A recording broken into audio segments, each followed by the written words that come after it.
കൃഷി ഇന്ത്യൻ സമ്പദ്വ്യവസ്ഥയുടെ ആത്മാവാണ്. കർഷകർ അതിന്റെ നട്ടെല്ലുമാണ്. അതിനാൽ തന്നെ കർഷകരുടെ വരുമാനം ഇരട്ടിയാക്കുക എന്നത് കേന്ദ്ര സർക്കാരിന്റെ ദൃഢപ്രതിജ്ഞയാണ്. കർഷകരുടെ വരുമാനം വർദ്ധിപ്പിക്കുന്നതിന് സഹായിക്കുന്നതിനായി കൃഷി കർഷക ക്ഷേമ മന്ത്രാലയം നിരവധി പദ്ധതികൾ നടപ്പിലാക്കി വരികയാണ്. ഇത്തരത്തിലുള്ള ഒരു പദ്ധതിയാണ് PM അന്നദാത ആയ് സംരക്ഷൺ അഭിയാൻ അഥവാ PM ആശ. വിജ്ഞാപനം ചെയ്ത പയർവർഗ്ഗങ്ങൾ, എണ്ണക്കുരുക്കൾ, കൊപ്ര എന്നിവയ്ക്കാണ് ഈ പദ്ധതി നടപ്പിലാക്കുന്നത്. പഴവർഗ്ഗങ്ങൾ, എണ്ണക്കുരുക്കൾ, കൊപ്ര എന്നിവയ്ക്ക് വില ഉറപ്പാക്കാൻ ലക്ഷ്യമിട്ട് 2018 സെപ്റ്റംബറിലാണ് PM ആശ പദ്ധതി ആരംഭിച്ചത്. ഇത് കർഷകർക്ക് സാമ്പത്തിക സ്ഥിരത ഉറപ്പാക്കുന്നതോടൊപ്പം വിളവെടുപ്പിന് ശേഷമുള്ള വിൽപ്പനയിലെ ബുദ്ധിമുട്ടുകൾ കുറയ്ക്കുകയും ചെയ്യുന്നു.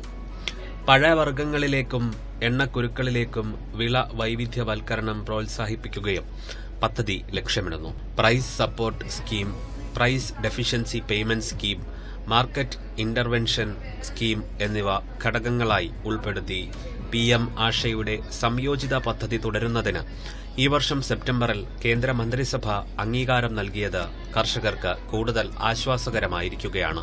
കർഷകരുടെ താൽപര്യാർത്ഥം വിജ്ഞാപനം ചെയ്ത പയർവർഗ്ഗങ്ങൾ, എണ്ണക്കുരുക്കൾ, കൊപ്ര എന്നിവയുടെ സംഭരണത്തിന് മണ്ഡി നികുതി ചുമത്തുന്നതിൽ നിന്ന് ഒഴിവാക്കാൻ സമ്മതിക്കുന്ന സംസ്ഥാന സർക്കാരുകളുടെയോ കേന്ദ്രഭരണ പ്രദേശങ്ങളുടെയോ അഭ്യർത്ഥന പ്രകാരമാണ് വില പിന്തുണാ പദ്ധതി നടപ്പിലാക്കുന്നത്.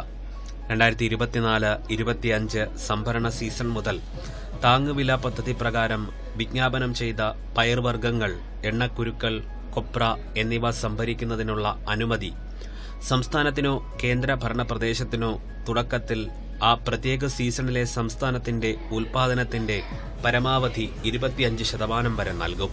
അതിനുശേഷം സംസ്ഥാനത്തിന്റെ ഉൽപാദന പരിധിയായ 25% കവിഞ്ഞാൽ ആവശ്യമായ അംഗീകാരങ്ങൾക്ക് ശേഷം ദേശീയ ഉൽപാദനത്തിന്റെ പരമാവധി 25% വരെ PSS പ്രകാരം അധിക സംഭരണത്തിനുള്ള അനുമതി സംസ്ഥാനത്തിനോ കേന്ദ്രഭരണ പ്രദേശത്തിനോ നൽകുന്നതാണ്. പയർവർഗ്ഗ ഉൽപാദനത്തിൽ സ്വയം പര്യാപ്തത കൈവരിക്കുന്നതിനായി 2024-25 വർഷത്തേക്കുള്ള തുർ, ഉഴുന്ന്, മസൂർ എന്നിവയുടെ സംഭരണ പരിധി എടുത്തുകളയുകയും ചെയ്തിട്ടുണ്ട്. കർഷക ക്ഷേമത്തിനാണ് ഈ സർക്കാരിന്റെ പ്രഥമ പരിഗണനയെന്നും കർഷകരുടെ സംരക്ഷണത്തിനുള്ള പദ്ധതിയാണ് PM ആശയെന്നും കേന്ദ്ര കൃഷിമന്ത്രി ശിവരാജ് സിംഗ് ചൌഹാൻ പറയുന്നു. വിപണിയിലെ വില ഏറ്റക്കുറച്ചിലുകൾ ഏറ്റവും കൂടുതൽ ബാധിക്കുന്ന ചെറുകിട നാമമാത്ര കർഷകർക്ക് PM ആശ ഒരു വലിയ സുരക്ഷാ വലയമാണ്. ഇത് വിളവെടുപ്പിനു ശേഷമുള്ള നഷ്ടം കുറയ്ക്കുകയും കർഷകർക്ക് യഥാസമയം പണം ഉറപ്പാക്കുകയും ചെയ്യുന്നു. അതുവഴി അവരുടെ ഉപജീവനമാർഗം നേരിട്ട് മെച്ചപ്പെടുന്നു. കർഷകർക്ക് അവരുടെ ഉൽപ്പന്നങ്ങൾക്ക് മികച്ച വില ലഭിക്കുമ്പോൾ അത് ഗ്രാമപ്രദേശങ്ങളിൽ സാമ്പത്തിക വളർച്ചയ്ക്ക് കാരണമാകുന്നു. നാഫെഡ്, NCCF പോലുള്ള കേന്ദ്ര നോഡൽ ഏജൻസികൾ വഴി സംസ്ഥാന സർക്കാരുകളുമായി ഏകോപിപ്പിച്ച് കേന്ദ്ര സർക്കാർ വിപണിയിൽ ക്രിയാത്മകമായ ഇടപെടൽ നടത്തിവരികയാണ്. കർഷകരുടെ സാമ്പത്തിക വികസനത്തിനും സമഗ്ര വളർച്ചയ്ക്കും വേണ്ടിയുള്ള PM ആശ പദ്ധതിയുടെ ഫലപ്രദമായ നടത്തിപ്പ് ഇതിലൂടെ കേന്ദ്ര സർക്കാർ ഉറപ്പുവരുത്തുന്നു. 5.29 ലക്ഷം കർഷകരിൽ നിന്ന് 6,900 കോടി രൂപയുടെ MSP മൂല്യമുള്ള 12.19 ലക്ഷം മെട്രിക് ടൺ എണ്ണക്കുരുക്കൾ സംഭരിച്ചു. ഖാരിഫ് സീസണിന്റെ തുടക്കത്തിൽ സോയാബീനിന്റെ വിപണി വില MSP വിലയേക്കാൾ വളരെ താഴെയായിരുന്നു. ഇത് കർഷകർക്ക് വലിയ ബുദ്ധിമുട്ടുണ്ടാക്കി. PM ആശയുടെ ഘടകമായ പ്രൈസ് സപ്പോർട്ട് സ്കീം പ്രകാരം 2,700 കോടി രൂപയുടെ MSP മൂല്യത്തിൽ 5.62 ലക്ഷം മെട്രിക് ടൺ സോയാബീൻ സംഭരിച്ചു. ഈ വർഷം ഡിസംബർ 11 വരെയുള്ള കണക്കുകൾ പ്രകാരമാണിത്. ഈ നടപടി രാജ്യത്തെ 2,42,461 കർഷകർക്ക് പ്രയോജനം ലഭിക്കും. 2018-19 മുതലുള്ള സംഭരണ ഡേറ്റ പരിശോധിക്കുമ്പോൾ ഏകദേശം 195.39 ലക്ഷം മെട്രിക് ടൺ പയർവർഗ്ഗങ്ങൾ, എണ്ണക്കുരുക്കൾ, കൊപ്ര എന്നിവ 1,07,433 കോടി രൂപയുടെ MSP മൂല്യത്തിൽ സംഭരിച്ചിട്ടുണ്ടെന്ന് കാണാം. 99,30,576 കർഷകർക്ക് നടപടിയുടെ പ്രയോജനം ലഭിച്ചു. കർഷകരുടെ, പ്രത്യേകിച്ച് ചെറുകിട നാമമാത്ര കർഷകരുടെ ജീവിതത്തിൽ പദ്ധതിയുടെ ഗുണപരമായ സ്വാധീനമാണ് ഇത് അടിവരയിടുന്നത്. എണ്ണക്കുരുക്കൾക്കായി പ്രൈസ് ഡെഫിഷ്യൻസി പേയ്മെന്റ് സ്കീമും കേന്ദ്ര സർക്കാർ നടപ്പാക്കി വരുന്നു. കേന്ദ്ര സർക്കാർ MSP പ്രഖ്യാപിച്ചിട്ടുള്ള എണ്ണക്കുരു ഉൽപാദകർക്ക് ആദായകരമായ വില ഉറപ്പാക്കുക എന്നതാണ് ഈ പദ്ധതിയുടെ ലക്ഷ്യം. ഈ സംവിധാനത്തിന് കീഴിൽ സർക്കാർ നിശ്ചയിച്ചിട്ടുള്ള മിനിമം താങ്ങുവിലയും ചില വിളകളുടെ യഥാർത്ഥ വിപണി വിലയും തമ്മിലുള്ള വ്യത്യാസം കർഷകർക്ക് നൽകി നഷ്ടപരിഹാരം നൽകുക എന്നതാണ് പദ്ധതി. എന്നിരുന്നാലും സംസ്ഥാനങ്ങൾക്കും കേന്ദ്രഭരണ പ്രദേശങ്ങൾക്കും പ്രത്യേക എണ്ണക്കുരുക്കൾക്ക് പ്രത്യേക വർഷത്തേക്കോ സീസണിലേക്കോ പ്രൈസ് സപ്പോർട്ട് സ്കീം അല്ലെങ്കിൽ പ്രൈസ് ഡെഫിഷ്യൻസി പേയ്മെന്റ് സ്കീം നടപ്പിലാക്കണോ വേണ്ടയോ എന്ന് തീരുമാനിക്കാനുള്ള ഓപ്ഷൻ നൽകിയിട്ടുണ്ട്. PM ആശയുടെ മറ്റൊരു പ്രധാനപ്പെട്ടതും വിപ്ലവകരവുമായ ഘടകം മാർക്കറ്റ് ഇന്റർവെൻഷൻ സ്കീമാണ്.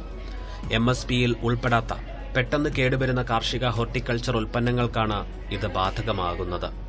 തക്കാളി, ഉള്ളി, ഉരുളക്കിഴങ്ങ് തുടങ്ങിയ ഉൽപ്പന്നങ്ങൾ ഇതിൽ ഉൾപ്പെട്ടിട്ടുണ്ട്. സംസ്ഥാന കേന്ദ്രഭരണ പ്രദേശങ്ങളിലെ മുൻ സീസണിലെ സാധാരണ വിലയേക്കാൾ കുറഞ്ഞത് 10% വിലക്കുറവ് വിപണിയിലുണ്ടാകുമ്പോൾ സംസ്ഥാന കേന്ദ്രഭരണ പ്രദേശ സർക്കാരിന്റെ അഭ്യർത്ഥന പ്രകാരമാണ് ഈ പദ്ധതി നടപ്പിലാക്കുന്നത്. പദ്ധതി പ്രകാരം ഭൌതിക സംഭരണത്തിന് പകരം സംസ്ഥാനങ്ങൾക്ക് വിപണി ഇടപെടൽ വിലയ്ക്കും വിൽപ്പന വിലയ്ക്കുമിടയിൽ വ്യത്യസ്ത പണമടയ്ക്കൽ നടത്താനുള്ള ഓപ്ഷൻ ഉണ്ടായിരിക്കും. വിളകളുടെ ഉൽപാദനത്തിന്റെ 25% വരെയും പരമാവധി വില വ്യത്യാസമായ MIPയുടെ 25% വരെയും കവറേജിന് വിധേയമാണ് ഇത്.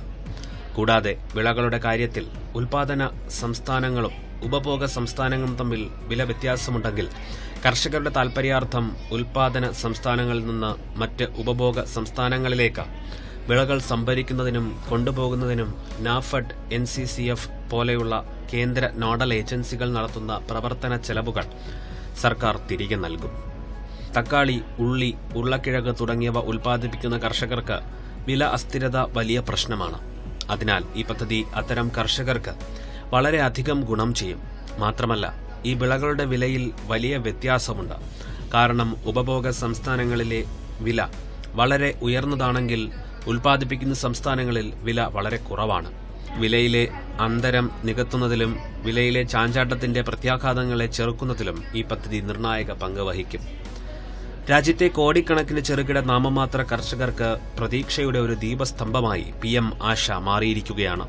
ഉറപ്പായ വരുമാനം നൽകുകയും വിപണി വില സ്ഥിരപ്പെടുത്തുകയും ചെയ്യുന്നതിലൂടെ ഈ പദ്ധതി ഒരു ക്ഷേമ നടപടി മാത്രമല്ല, സ്വയം പര്യാപ്തമാകാൻ കർഷകരെ ശാക്തീകരിക്കുന്നതിനുള്ള ഒരു ചുവടുവെപ്പാണ്.